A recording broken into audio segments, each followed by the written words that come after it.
은혜와 사랑의 아버지 하나님, 오늘도 주님의 은총을 사모하는 자들을 불러주시고 함께 모여 귀한 예배로 올려드리게 하시니 은혜를 진심으로 감사를 드립니다. 이 예배가 하늘에 상달되게 하시고 오직 주님께서 주시는 귀한 은총을 누리는 이 예배 되도록 주여 역사하여 주시옵소서. 예수님의 이름으로 기도하옵나이다. 아멘. 교독문 36번 시편 90편 교독하겠습니다. 주여, 주는 대대에 우리의 거처가 되셨나이다.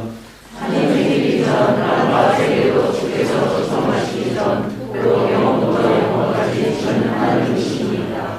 주께서 사람을 티끌로 돌아가게 하시고 말씀하시기를 너희 인생들은 돌아가라 하셨사오니 주의 목전에는 천년이 지나가게 하시며 아멘 순간 앞에 뿐입니다. 주께서 그들을 홍수처럼 쓸어가시나이다. 그들은 잠깐 자는 것 같으며 아침에 돋는 풀 같으니이다. 그는 아침에 꽃이 피어 자라다가 저녁에는 시들어가느니라. 우리는 주의 노에 소멸되며 주의 분내심에 놀라나이다. 주께서 우리의 죄악을 주야할 때 보시며 우리의 은밀한 죄를 주의 얼굴 가운데 주셨사오니 우리의 모든 날이 주의 분노 중에 지나가며 우리의 평생이 순식간에 다하였나이다. 우리의 연수가 70이요 강건함을 하시더라도 그 연수의 자랑은 수고와 슬픈 뿐이요 신속히가 아니니 우리가 알아야 누가 주의 노여움의 능력을 알며 누가 주의 진노의 두려움을 알리이까? 우리에게 주의 날 괴소함을 가르치사 지혜로운 마음을 얻게 하소서. 아멘. 전능하사 천지를 만드신 하나님 아버지를 내가 믿사오며 주의 아들 우리 주 예수 그리스도를 믿사오니 이는 성령으로 잉태하사 공전병 마리아에게 나시고 본디오 빌라도에게 고난을 받으사 십자가에 못 박혀 죽으시고 장사한 지 사흘 만에 죽은 자 가운데서 다시 살아나시며 하늘에 오르사 전능하신 하나님 우편에 앉아 계시다가 저리로서 산자와 죽은 자를 심판하러 오시리라.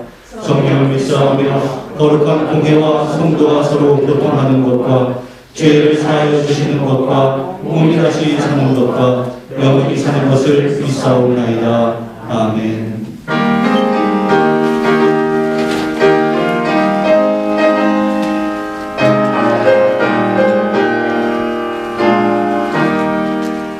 우리가 지금 나그네 되어도 화려한 천국에 너잖아 가리니 이 세상 있을 때 주 예수 대하여 끝까지 힘써이 하세. 주 내게 부탁하시니 천사도 근모하네. 화목해 하신 구주의 말씀을 온 세상 널리 전하세. 주 예수 말씀이 온 세상 만민을 흉악한 죄에서 꺼자라하시니 이 말씀 듣고서 새 생명 얻으라. 이기는 소식 전하세. 주님에게 부탁하시니 천사도 근모하겠네. 화목해 하신 구주의 말씀을 온 세상 널리 전하세. 영생의 복락과 천국에 갈 길을 만백성 알고 나가서 전하세. 주 예수 말씀이 이 복음 전하라. 우리에게 부탁하셨네. 주님에게 부탁하시니 천사도 근모하겠네. 화목해 하신 구주의 말씀을 온 세상 널리 전하세.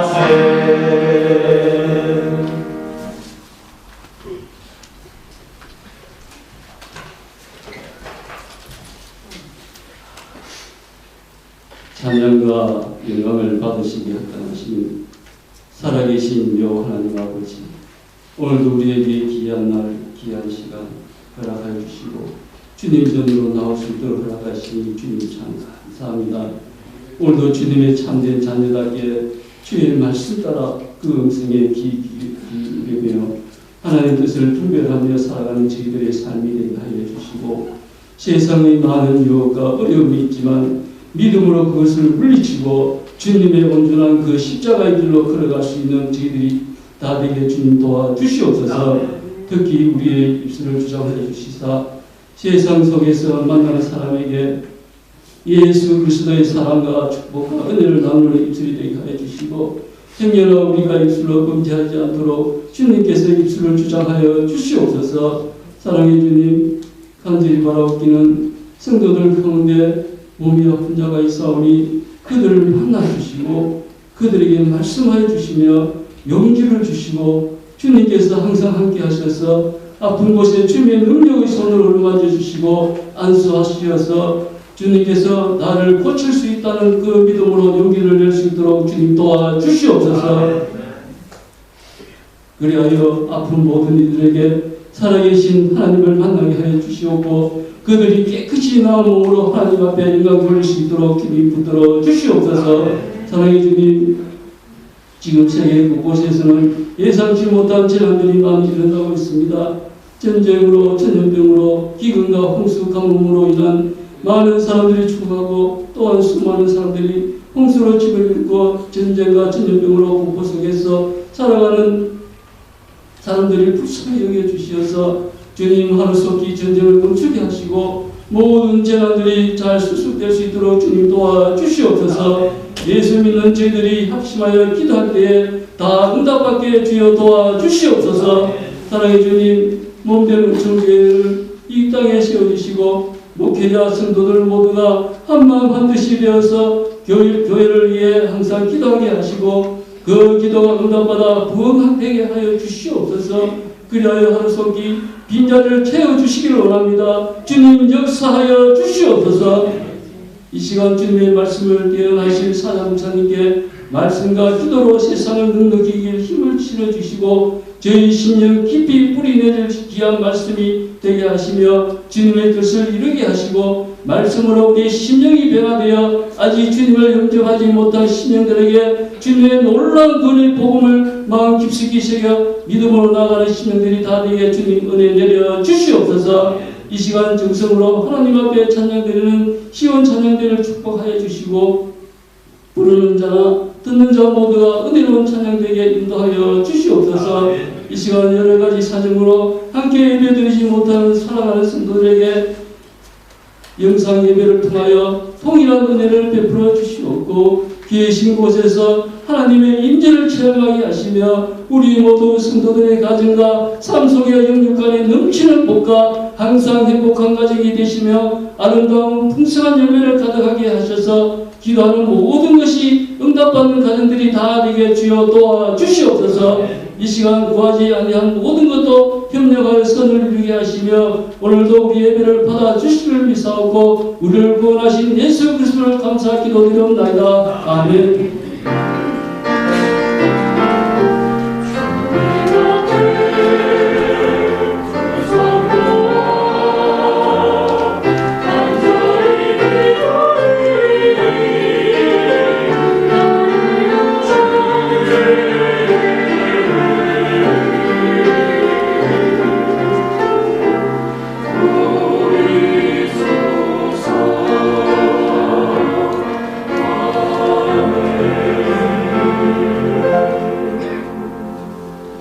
오늘 우리에게 허락하신 하나님의 말씀은 마태복음 9장 14에서 17절까지의 말씀입니다. 마태복음 9장 14에서 17절까지 신약성경 제13면에 있습니다. 교독하겠습니다. 그때 요한의 제자들이 예수께 나와 이르되 우리와 바리새인들은 금식하는데 어찌하여 당신의 제자들은 금식하지 아니하나이까?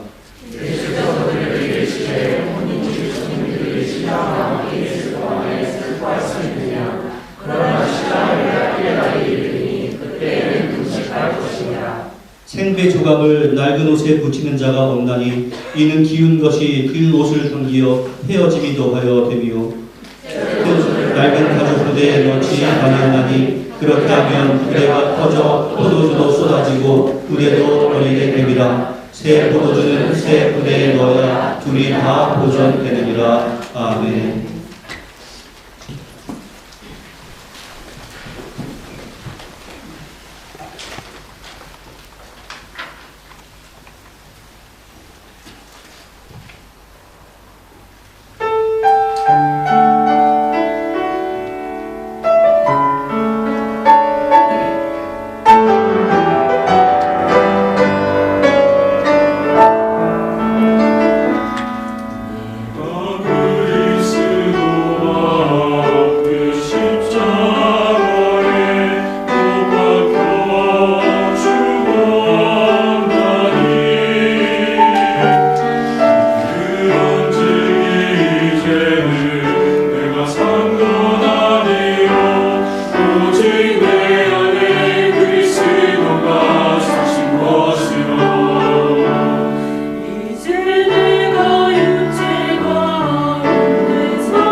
기도하겠습니다.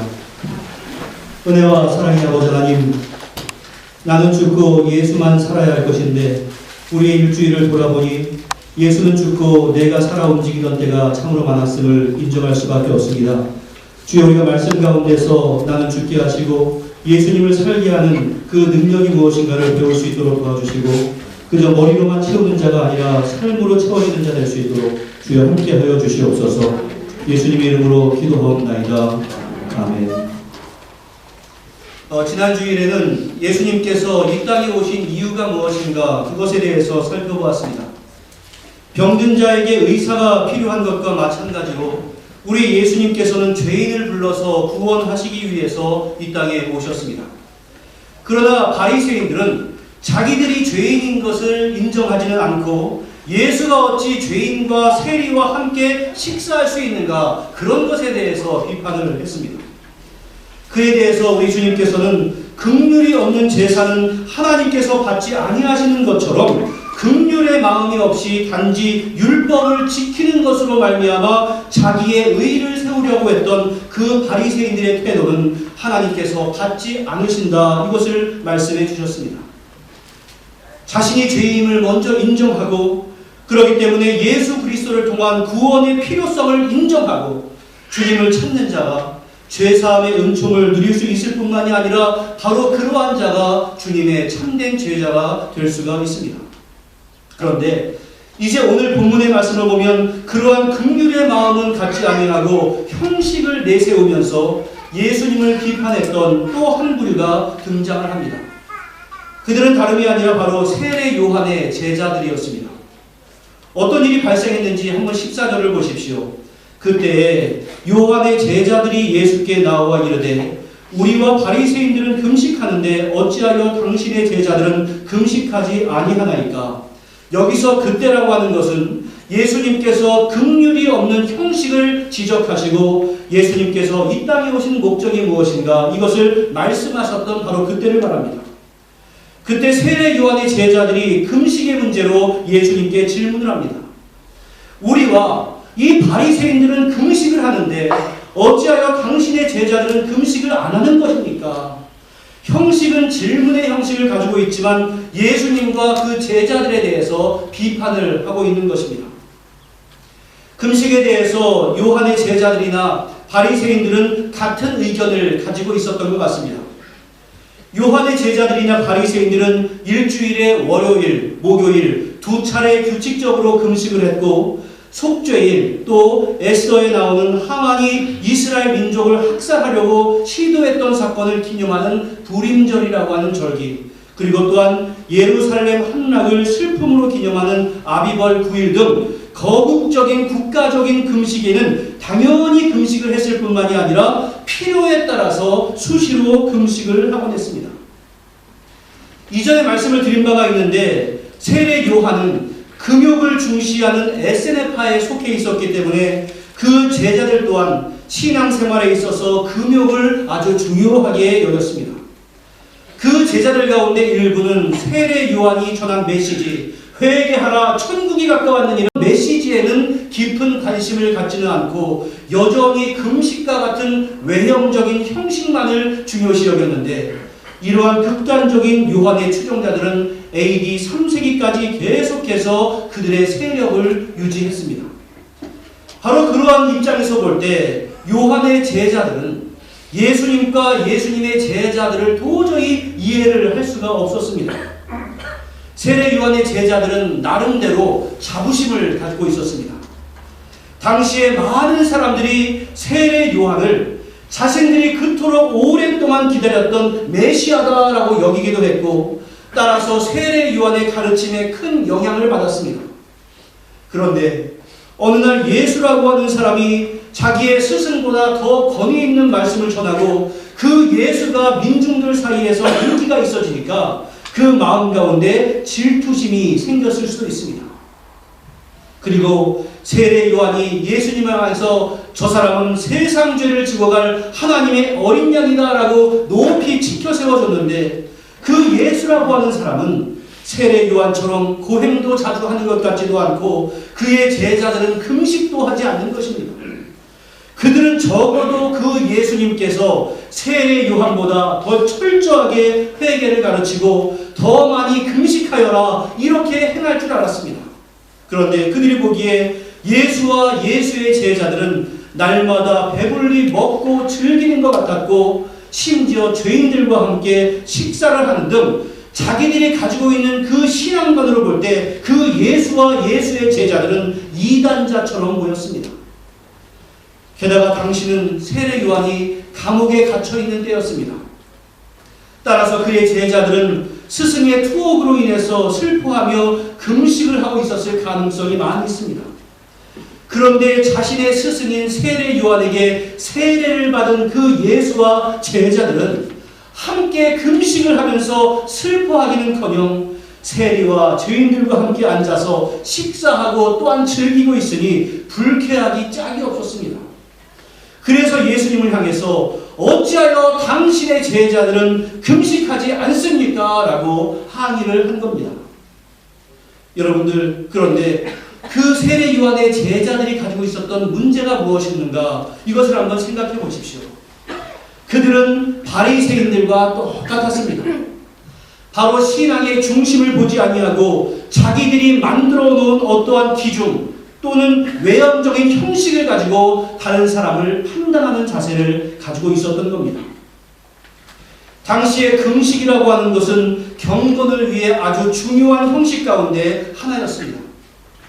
하지만 그 금식이라고 하는 기준을 가지고 다른 사람을 판단하여라 라고 주어진 것은 아니었습니다.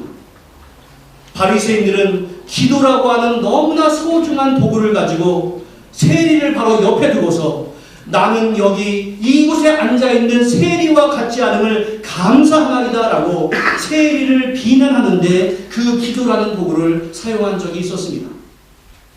마찬가지로 요한의 제자는 경건을 위한 금식이라고 하는 그 도구로 다른 사람을 판단하고 비판하는 데 사용했습니다. 바로 오늘 본문의 조금 앞에서 예수님께서 여러분들 긍휼이 없는 제사는 하나님께서 받지 않습니다. 이렇게 말씀하실 정도로 우리의 신령 가운데 긍휼이라고 하는 것이 얼마나 중요한 것인가 이것을 강조하셨는데 바로 그 현장에서 요한의 제자들에게는 긍휼의 마음이 없었습니다. 우리가 신앙생활하면서 자꾸 다른 사람을 판단하고 비판하려고 하는 자세가 먼저 앞서는 사람, 그것은 신앙생활의 가장 기본을 우리가 잊어버리면서 신앙생활을 하는 것입니다. 우리는 스스로 어떤 기준을 가지고 나름대로 자기의 경건을 지켜나갈 수가 있습니다. 그것은 무엇인가 하면 스스로 다짐하는 겁니다. 신앙인으로서 내가 이러한 것들은 철저히 지켜야지 이렇게 생각을 하는 겁니다.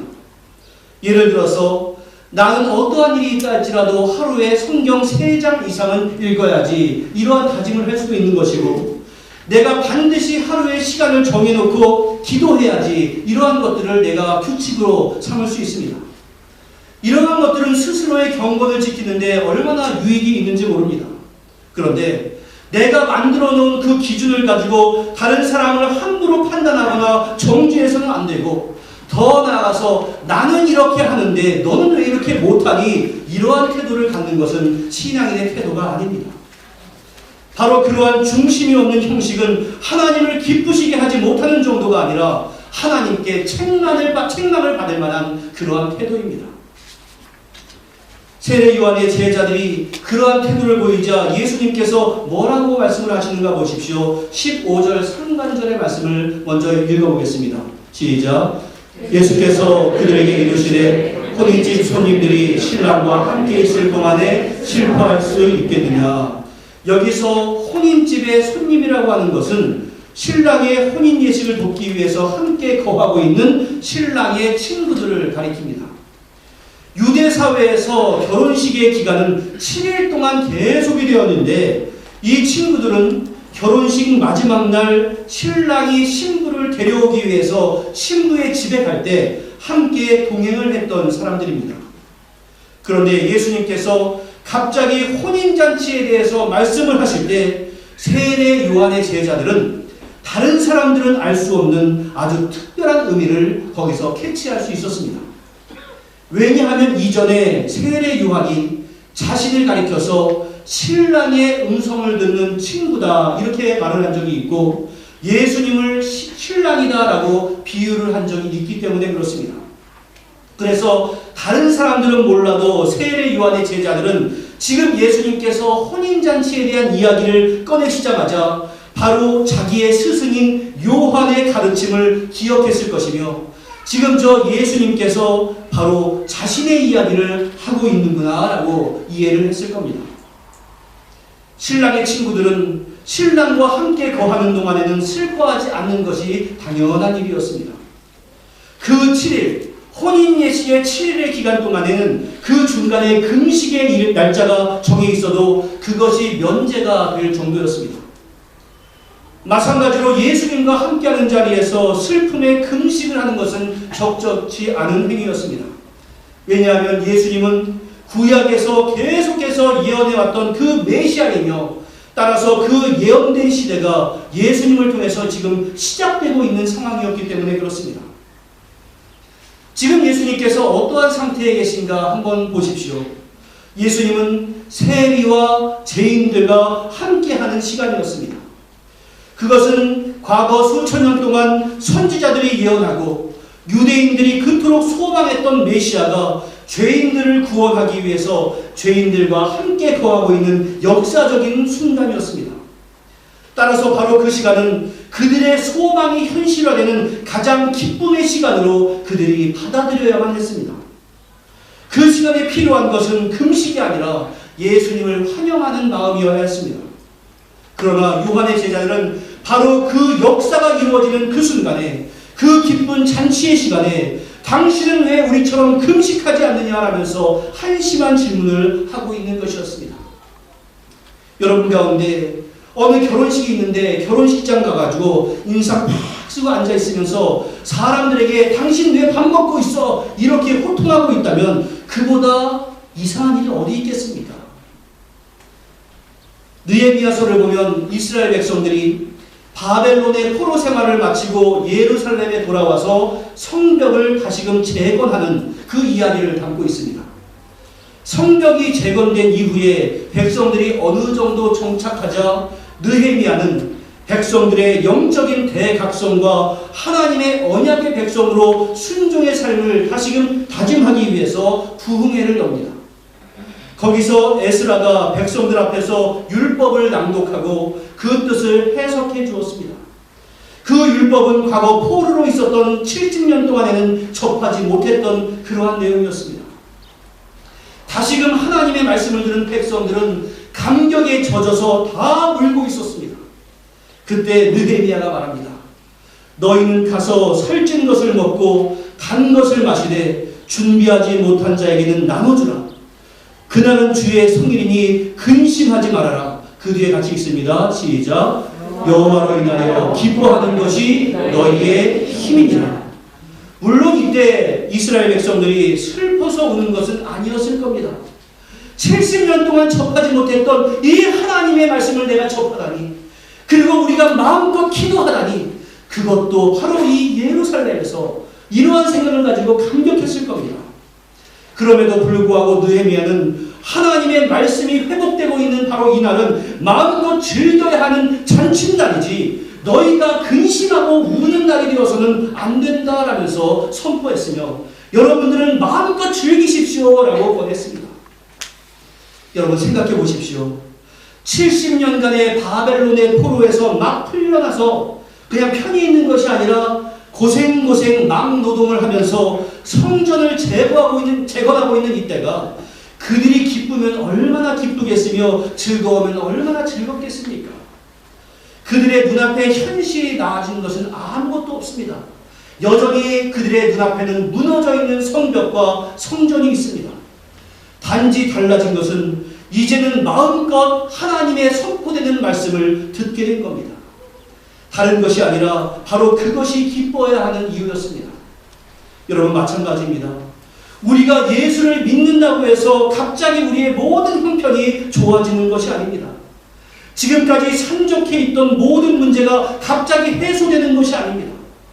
그럼에도 불구하고 예수를 믿고 나서 우리의 삶이 잔치가 될 수 있는 것은 내가 주님과 함께 있을 수 있는 것이고, 그로 말미암아 내가 구원을 얻게 된 것이고, 이제는 내가 마음껏 주님을 찬양하고 주님을 예배할 수 있게 된 것, 그것이 우리의 기쁨의 이유가 되는 것입니다. 따라서 여러분들, 여전히 나의 문제가 내 앞에 있다 할지라도 내가 구원받은 하나님의 백성이 된 것, 바로 이것이 신자의 감사의 이유입니다. 우리가 신자로서 다른 것에서 우선적인 감사의 제목을 찾아서는 안 된다, 이러한 말씀입니다. 그런데 예수님께서는 혼인집 손님들이 신랑과 함께 있을 동안에 슬퍼할 수 있겠느냐라는 그 기쁨의 말씀을 하신 이후에 완전히 반대되는 말씀을 하셨는데, 그러나 신랑을 빼앗길 날이 이르리니 그때에는 금식할 것이니라. 한번 상상해 보십시오. 모두가 다 기뻐하는 결혼식을 잘 마쳤습니다. 이제 아름답게 가정을 꾸려나가는 여러 가지 계획을 하고 있는데 갑자기 전쟁이 터졌습니다. 그리고 그 군인으로 신랑이 진집을 왔습니다. 그 상황을 맞이하는 신부의 마음이 어떻겠습니까? 결혼식 때처럼 기뻐하고 즐겁겠습니까? 금식을 하지 않으려고 해도 저절로 음식이 목에 넘어가지 않을 거 아니겠습니까? 지금 이 말씀은 앞으로 예수님께서 십자가에 달려 죽게 될 것을 가리킨 표현입니다. 혼인잔치 후에 기쁨의 중심이었던 신랑이 사라진다. 한번 생각해 보십시오. 마찬가지로 영적인 신랑인 예수 그리스도가 십자가에 달려 죽게 되는 그날이 되면 너희들은 당연하게 슬픔에 빠져서 근심하게 될 것이다. 바로 그러한 날입니다. 그때는 금식하게 될 것인데 왜 지금 이 시간에는 울고 있느냐, 이러한 말입니다.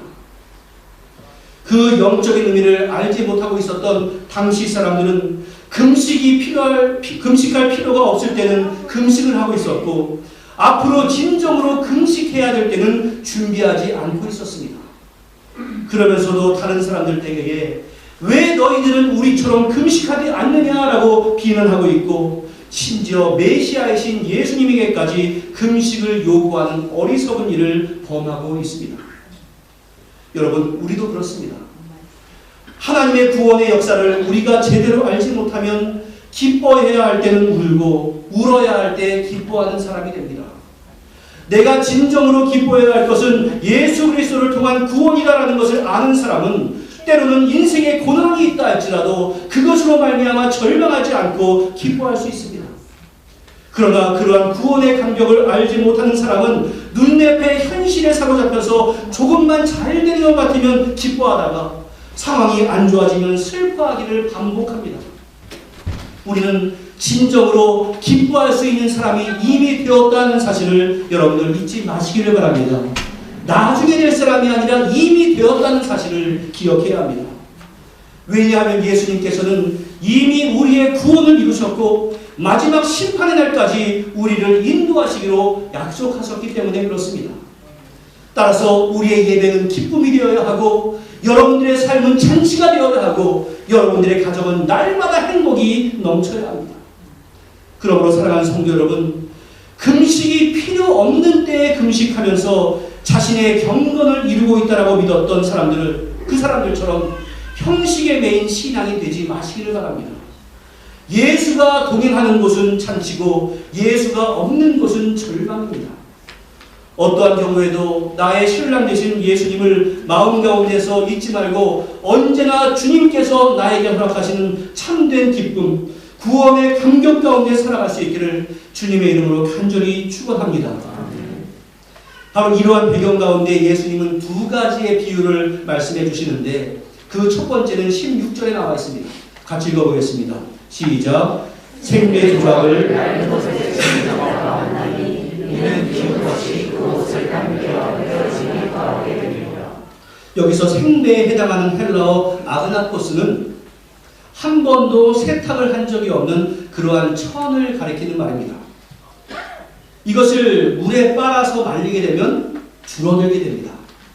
따라서 이미 낡아버린 옷에다가 생배 조각을 붙여서 깁거나 수선을 하면 나중에 그것을 세탁하거나 비라도 맞으면 생배가 쫙 수축하면서 이미 있었던 그 옷에 수선한 곳이 다 터지게 됩니다.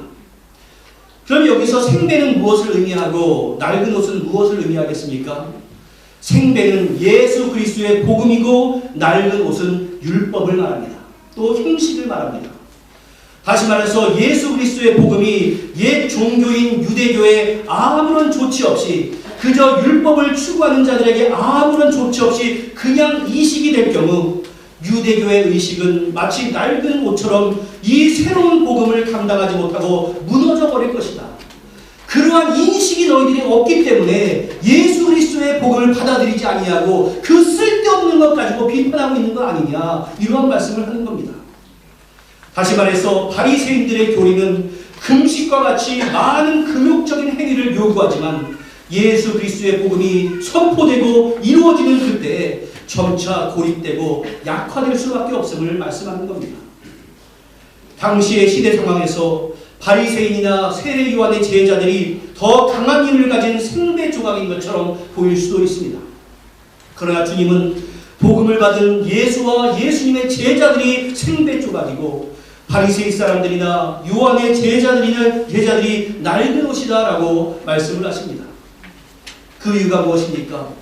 율법적인 사고로 형식만 갖추기에 힘쓰는 신자보다 예수 그리스도의 복음으로 무장되어 있는 신자가 훨씬 더 강한 힘을 가지고 있기 때문에 그렇습니다.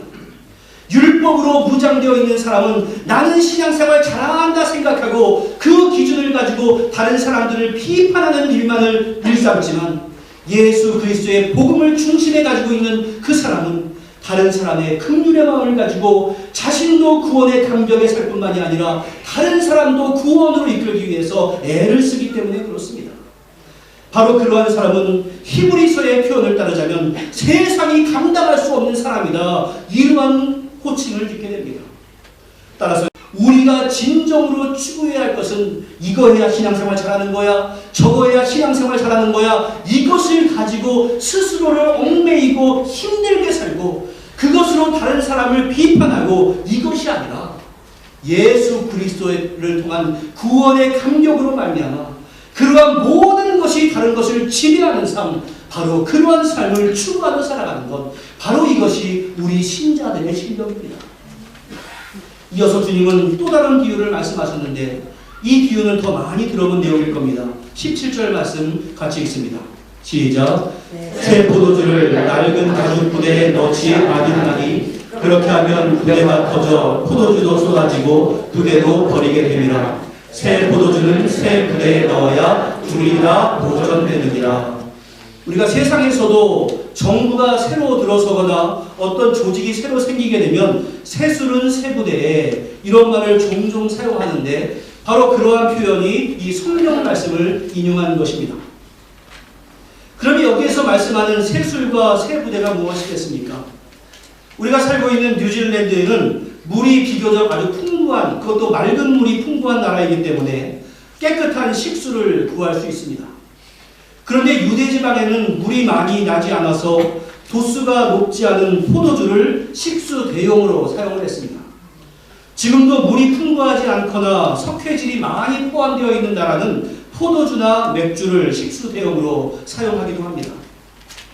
요즘은 포도주를 유리병이나 옥통에 담지만 예수님 당시에는 양가죽을 벗겨서 깨끗하게 세척을 한 후에 부대를 만들어서 그 안에다가 담았습니다.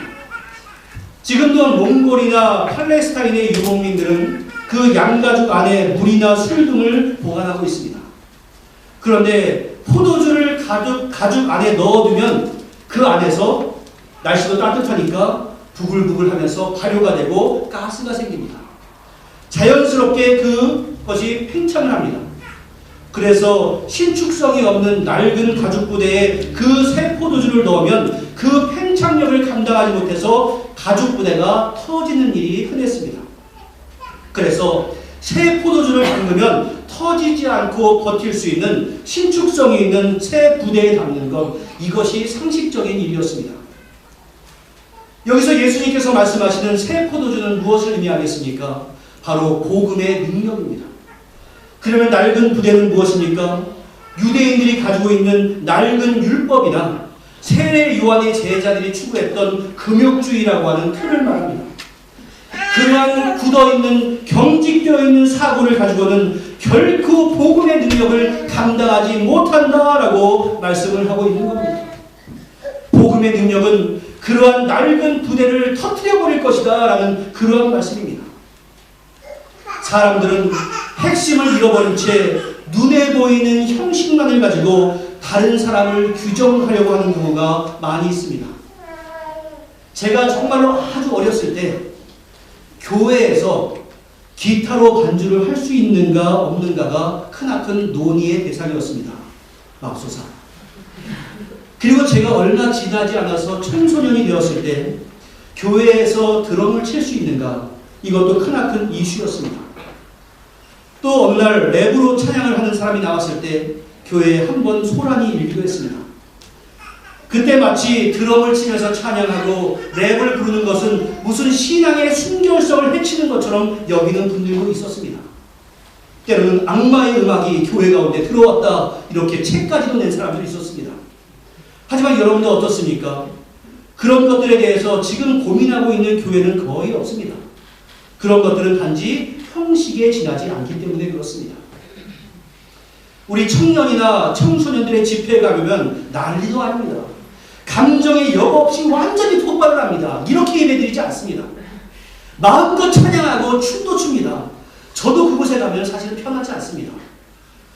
그것을 보면서 그것에 낯선 사람들은 저게 자기들 스트레스에는 해소하는 거지 무슨 예배냐, 이렇게 말을 할 수 있습니다. 반대로 그런 것에 익숙해져 있는 청년이나 청소년들은 이처럼 엄숙한 예배를 보면서 이런 예배는 성령의 임재가 없는 그러한 예배야 하면서 비판을 하기도 합니다. 하지만 어느 쪽이든 명심해야 합니다. 서로에 대한 비판의 마음이 있는 바로 그곳에 주님은 계시지 않습니다. 제가 예를 든 예배의 형식에만 한정되어서 말씀을 드리는 것이 아닙니다. 우리의 모든 면에 있어서 다 그렇습니다.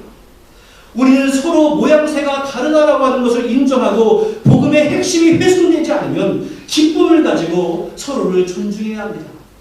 마음껏 춤을 추며 찬양하는 그 청년과 청소년들에 향해서 야, 너희들의 열정이 정말로 부럽구나 라면서 격려해 줄 수 있어야 하고, 엄숙한 예배 가운데서 주님을 초점을 맞추는 예배를 보면서 바로 그러한 진지한 자세를 우리는 배우고 싶습니다 라고 하는 청년과 청소년들이 되어야 합니다. 바리새인들은 율법주의라고 하는 종교 체계 속에 머물러 있었습니다. 세례 요한의 제자들도 금욕주의라고 하는 틀 속으로 자신들의 신앙을 규정하고 있었습니다. 그러나 하나님의 나라는 그러한 것들을 통해서 얻는 나라가 아닙니다. 우리에게 주어진 형식 절대로 무시하면 안 됩니다. 그것은 2000년 기독교가 가지고 있는 오랫동안의 유산이고 그 유산 가운데 가장 아름다운 것들을 응집해 놓은 것이 오늘의 형식이라고 하는 것들입니다.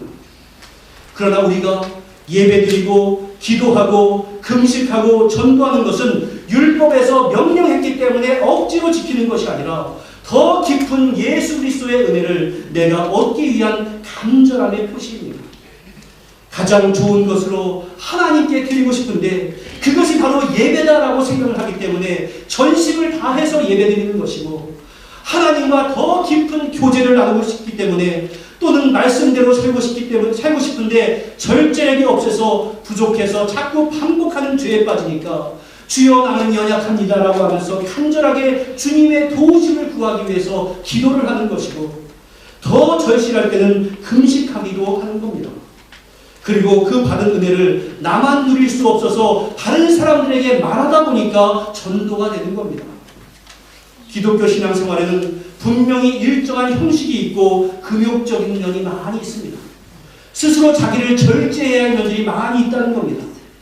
그러나 그러한 것들은 교회의 질서를 세우고 은혜를 위한 것이지 그것을 가지고 다른 사람을 판단하고 정죄하기 위한 목적은 아닙니다. 우리는 자칫 경건으로 포장되어 있는 율법주의, 금욕주의로 다른 사람의 신앙을 판단합니다. 반대로 성령의 자유로운 역사라고 하면서 경건을 추구하고 정결하게 살고자 하는 사람들을 비판하기도 합니다. 그러한 자세는 기독교의 핵심을 잃어버린 것입니다. 기독교의 핵심은 다른 것이 아니라 예수 그리스도의 복음을 통한 은혜를 누리는 것, 이것이 기독교의 핵심입니다. 마태가 준비한 잔치자리에서 바리새인들은 세리와 죄인들과 함께 식사하는 예수님을 비판했습니다. 같은 자리에서 요한의 제자들은 예수님과 그 제자들이 금식하지 않는 것을 비판했습니다. 그들 모두 예수님을 제대로 알지 못했고 복음의 역사를 이해하지 못했습니다. 사랑하는 성도 여러분, 정말로 부탁드리건대 그런 신앙생활을 하지 마시기를 바랍니다. 비판의 마음이 중심이 되어 있는 그런 사람은 신앙생활이 행복하지 않습니다. 하지만 긍휼의 마음이 내 중심에 되어 있고 저것도 예쁘고 저것도 사랑스럽고 저것도 아름답네라고 생각하면서 신앙생활하는 사람은 나도 기쁩니다. 기왕에 신앙생활하면 기쁨의 신앙생활을 해야지 이 사람 뭐하나라고 하면서 날마다 지켜보고 있는 사람이 신앙생활에 기쁘겠습니까? 제가 한국에 있었던 교회에서 어떤 장로님, 아주 깐깐한 장로님이 계셨습니다. 그 장로님이 교회에 오면 제일 먼저 하는 일이 무엇이었냐면 주보를 찾습니다. 주보 가지고 주보에서 오늘 오타가 뭐가 있나를 먼저 찾습니다. 그리고 나서 오타 하나를 찾으면 얼마나 행복해하는지 모릅니다.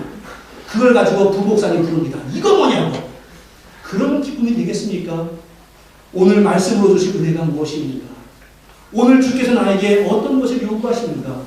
이것을 먼저 생각하고 예배를 준비해야 기쁘지 않겠습니까? 여러분들, 구원을 통한 감격, 그것을 이루기 위해서 주님은 이 땅에 오셨고 우리에게 구원의 은총을 베풀어 주셨습니다. 우리 모두가 신랑 되신 예수님의 순결한 신부로서 기쁨을 누리고 구원의 감격으로 인해 더욱더 주님께 헌신할 수 있는 우리 모두가 할 수 있기를 주님의 이름으로 간절히 축원합니다. 기도하겠습니다. 은혜와 사랑의 아버지 하나님, 우리는 형식을 무시하지 않습니다. 하지만 형식이 바탕이 되어서 다른 사람을 비판하는 사람 되지 않도록 우리의 마음을 주장하여 주시옵소서. 나의 경건을 위해서 형식을 더욱더 소중하게 여기게 하시며 다른 사람들의 것을 인정하며 서로 격려하는 가운데 아름다운 천국을 내 심령과 교회 가운데 이루어갈 수 있도록 주여 은총을 더하여 주시옵소서. 주님께서 나를 위해 죽으시고 그 십자가의 보혈로 말미암아 내가 구원받은 하나님의 백성이 된 것, 이것보다 더 기쁜 것이 없는데 그것 말고 다른 것을 추구하는 자 되지 않도록 도와주시고 그것을 내 품에만 가지고 있는 것이 아니라 다른 사람들에게 전하면서 서로 간의 구원의 감격을 누리는 사람을 낼 수 있도록 주여 은총을 더하여 주시옵소서.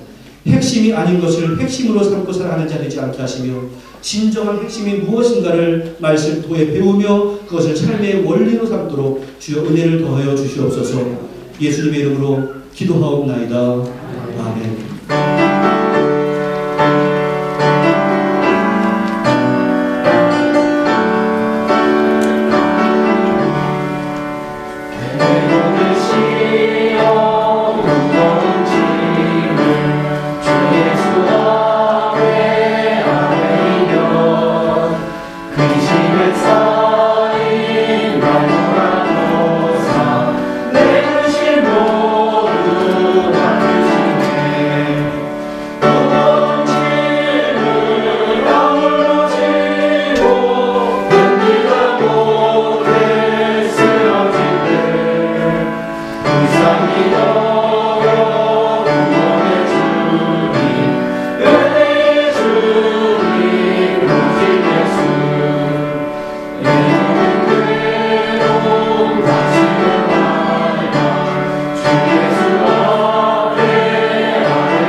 정하시는 대로 등록을 해주시고 식사를 하고 가시면 감사하겠습니다. 첫 번째, 예배의 성공자가 생활의 성공자입니다. 예배에 최선을 다하는 우측계 성도들 되시기를 바랍니다. 두 번째 광고는 성경 공동구매 광고입니다. 성경 공동구매를 원하시는 분들은 오늘까지 이상원 지사와 윤영준 집사에게 제출해 주시기 바랍니다. 세 번째 관계는 재직회 광고입니다. 다음 주 3, 4분기 정기 재직회가 예배 후에 있습니다. 네 번째는 9월 봉사자 안내입니다. 9월 한 달 동안 수고하실 예비위원은 아래와 같습니다. 충성으로 봉사하시기 바라고 주보를 참조해 주시기 바랍니다. 다섯 번째 광고는 이사한 가정이 있습니다. 김민수 장인의 집사 가정이 주보에 보시는 대로 주보에 주소가 있습니다. 보시고 격려해 주시고 유배해 주시기 바랍니다. 6월 행사를 말씀드리겠습니다. 9월 11일 날 성사분기 정기 재직회가 있고 9월 18일 날 황재영, 김대영 성도의 첫 달 유아 세례식이 있네요. 또 구역 인도자 모임도 있습니다. 그다음에 9월 25일 날 일광시간 절약제가 서머타임이 개시가 됩니다. 이상입니다.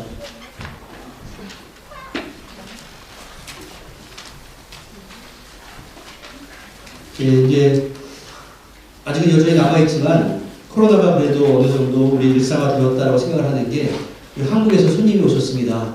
우리 안수경 권사님의 부분 되시는 김명종 집사님 지금 오셨는데요. 잘 오셨습니다. 박수로 환영하겠습니다. 이번에 오셔서 얼마나 좋으시겠습니까? 이번 주에 생일자는 없습니다. 감사의 제목 함께 나누겠습니다. 범사에 감사를 드립니다. 범사에 감사드립니다. 범사에 항상 감사를 드립니다. 하나님의 은혜에 항상 감사드립니다. 이모부의 발인 예배와 모든 장례 절차를 하나님의 은혜와 사랑으로 잘 인도해 주심에 감사드립니다. 우리 한진선 집사님의 이모부 되시죠? 그리고 우리 안금분 성도님의 형부. 그분이 이제 로토르와 갈릴리 한인교회를 개척하신 목사님이셨습니다. 그래서 한참 동안 병원에 계시다가 이번 주 중에 이제 발인을 잘 했습니다. 잘 다녀왔는데 여러분들 위로해 주시고 또 격려해 주시면 감사하겠습니다. 하나님의 은혜에 감사합니다. 또 저희 시야 건강하게 태어나게 해주심에 감사합니다. 이사 잘 마치게 하시니 감사합니다. 하나님의 선하신 주권을 늘 신뢰하게 해주세요. 모든 삶 가운데 우리를 지키시고 가장 선한 길로 인도해 주시는 예수님 감사드립니다. 우리 김민수 장애인 집사 가정이 이제 처음으로 옛날 말로 하면은 재금 났다고 그러나요? 그래서 분가를 하게 됐는데 많이 격려해 주시고 도와주시고 해주시면 감사하겠습니다. 기도하겠습니다. 은혜와 사랑의 아버지 하나님, 하나님의 은총을 진심으로 감사를 드립니다. 주님의 구원의 역사를 감격하서 우리가 예배에 힘씁니다. 또 예배에 빈손으로 오지 아니하고 귀한 예물을 바쳐드립니다. 이 물질 가운데 우리의 몸과 마음과 헌신이 다 포함되어 있습니다. 이 물질을 얻기 위해서 우리 사랑하는 성도들이 정말로 피땀 흘려 노력하고 애쓴 것 주님께서 잘 아십니다. 위로하고 격려해 주시고 또 이 땅을 살아가면서 물질로 인해서 지나친 곤고함 당하지 않도록 도와주시되 반대로 물질에 사로잡힌 자가 되지 않도록 은혜 가운데 역사하여 주시옵소서. 이 물질 사용되는 것마다 하나님의 영광 드러나길 원하오니 이 물질에도 주여 축복하여 주시옵소서. 예수님의 이름으로 기도하옵나이다. 아멘. 예, 자리에서 일어나셔서 주변 눈과 인사 나누겠습니다. 예, 오늘도 뵈서 참 좋습니다. 건강하고 매일 뵙고 좋겠습니다. 인사 나누시고요. 예, 함께 우리 참여하겠습니다.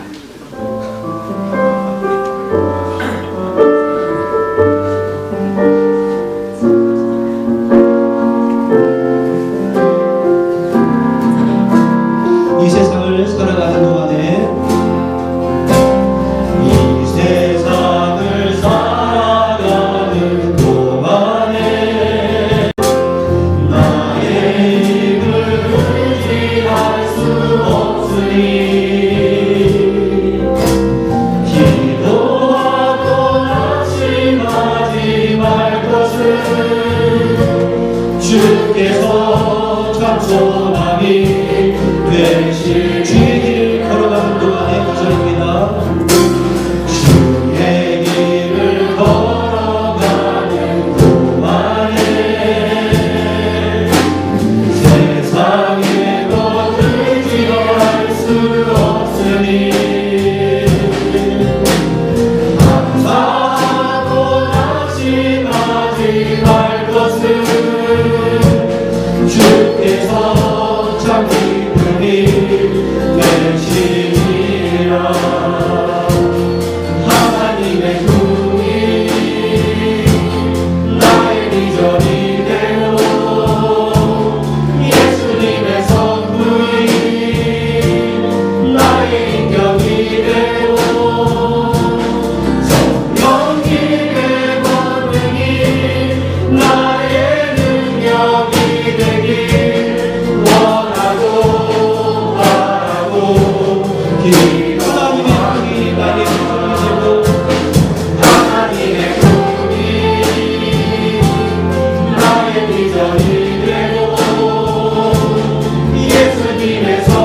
옆에 있는 분께 격려해 주시고 사랑합니다. 축복합니다. 행복한 한 주간 되기를 기도하겠습니다.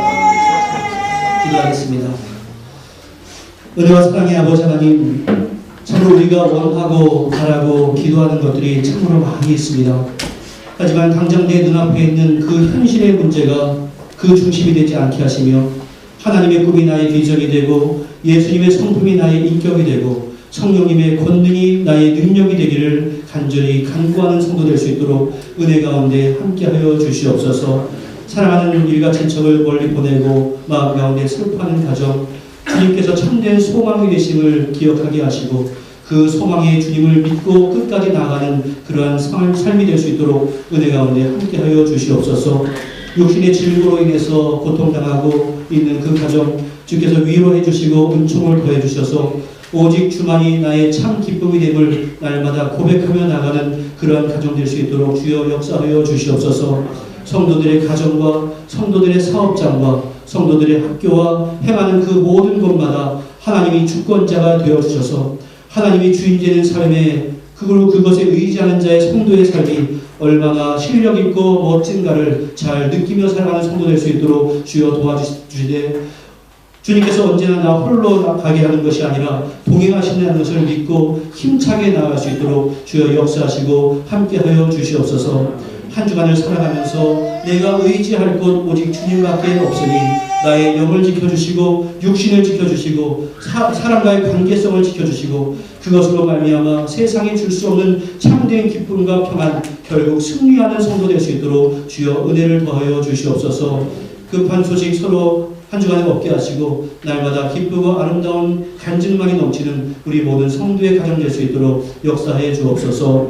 예수님의 이름으로 기도하옵나이다. 아멘. 축원하겠습니다. 이제는 우리 주 예수 그리스도의 무한하신 은혜와 성부 하나님의 극진하신 사랑하심과 성령님의 교통하심이 기독교의 핵심이 무엇인가를 마음에 생기며 날마다 구원의 강력으로 살기를 다짐하는 주님의 귀한 백성들 위해 가족과 권속들 위해 사랑하는 조국 대한민국과 이 땅 뉴질랜드 위해 이제로부터 영원토록 함께 있을지어다. 아멘.